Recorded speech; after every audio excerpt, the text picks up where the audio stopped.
រៀនទ្រង់សានចង្អៀតវៃម្លេះទេស្ដាយកាយដែលធ្លំធ្នមបំពេនៅក្រោមដួងខែមានរស្មីត្រៀនស្ដាយក្លិននៅក្លៀនវិហារទេ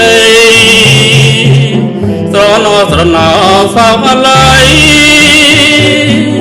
ស្រណោក្លិនស្រីមានស្នេហ៍អើយ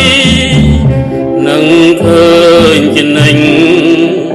នឹងជានិញនឹងគ្មានភ្លេងគៀកៀកាយវាយោរំភើយយំណាស់ហើយប្រលឹងអើយនៅទីណា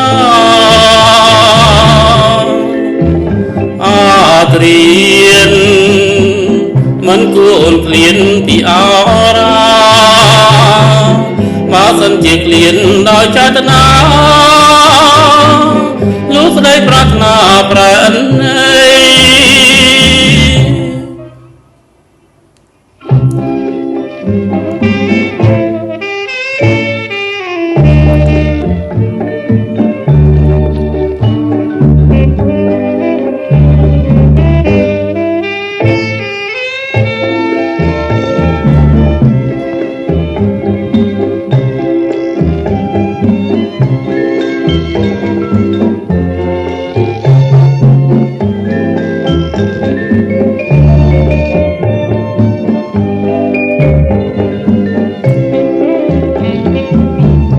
នឹងឃើញជានិញ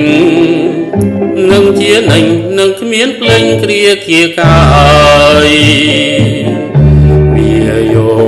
រំភើយយំណាស់ហើយប្រលឹងអើយនៅទីណាត្រៀន